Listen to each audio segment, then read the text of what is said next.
This is Las Vegas Real Estate Now, where we bring you the 3 E's: educate, empower, and engage. I'm your host, Harvey Blankfeld, and we've been selling homes here in Southern Nevada since 1988. We're also very proud to be part of the Real Estate Radio Network. That is a national network of local real estate professionals delivering timely, balanced truths about local market conditions.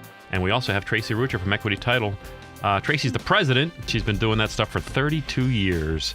Welcome back, Tracy. Thank you. We keep touching on this topic, but it's an important topic. We got to talk about wire fraud because it's becoming ever prevalent. I mean, just more and more and more. I'm hearing more and more stories about this. Now, I know that when we talked in the past, you talked about how Equity takes extreme measures to protect your email. Yes, we do. We even went a step further. We actually have 2 data centers. So if one does go down, the second one now protects us. But the problem isn't with you guys. It becomes with the other side because the emails are two-sided. So whoever's sending and or receiving from the other end, they may not be as well protected. Absolutely. And that's where the problem lies. Yeah, we've been working, obviously, as you know, Harvey, working closely with the real estate community on educating even the real estate agents, lenders, everybody, and everybody understands the real problem with this. But now, as we said earlier, that these criminals are geniuses. Now what they're doing is they're actually going after the buyer or the seller. And it's not even just in a real estate transaction. Anytime you wire money, anytime you're doing anything, you are in complete jeopardy if you're working through these emails. Yeah, I mean, you can't stress that enough with the fact that these wire transfers are you basically directly moving money from your bank account at a specific bank to another bank account. And once that transfer has happened, there is no pulling it back. There's no reversing. There's no, credit safety net. There's no nothing. Once that money is out of your account, it is irretrievable. So not necessarily. I don't mean to. Yeah, please. But no, you do have a small window. Short time. But the problem is that you don't realize that money was sent to a wrong bank within that window. Right. Sure. We're talking hours. So the scam is what they do is they make it look as though Equity Title just sent you a wire. They'll cut and paste a logo that looks like Equity Title. They'll have a signature line, looks official, and they'll say, please send your wire to this account.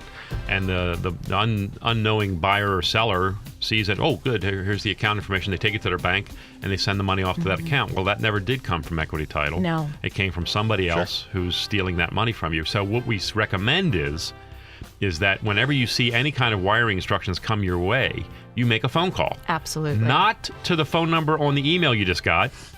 Nope. But because that's going to be, they're going to pretend they're them, but to the phone number you've had all along, the phone number you've known that belongs to Equity Title or whoever it is that you're working with, call that company, say, hey, I just received wiring instructions. Were these from you? And confirm it, verbally confirm it. The other thing I like that what Equity Title is doing right now is they're creating some additional security measures for people so that when that phone call happens, they can verify who they are. Right. Being that the buyer and sellers now emails are now getting hacked, we actually do verbal things with the buyer, between the buyer and our escrow staff, and that verbal command gets written on a file and is nowhere placed in an email. It's not placed in the system. It's nothing. So it's literally old school. Right. It's old school. So my point today, and hope to get across to everybody out there, is you can't trust anything. Look what just happened last week in this ransomware. How many people were affected by that? Devastating. Sure. Yeah. Wiring money, I can't stress to you guys enough that you always, before you wire, call. Don't ever think it's not going to happen to me. You've been listening to Las Vegas Real Estate Now with host Harvey Blankfeld. Please tune in every Saturday at 11 a.m. right here on News Talk 720 KDWN.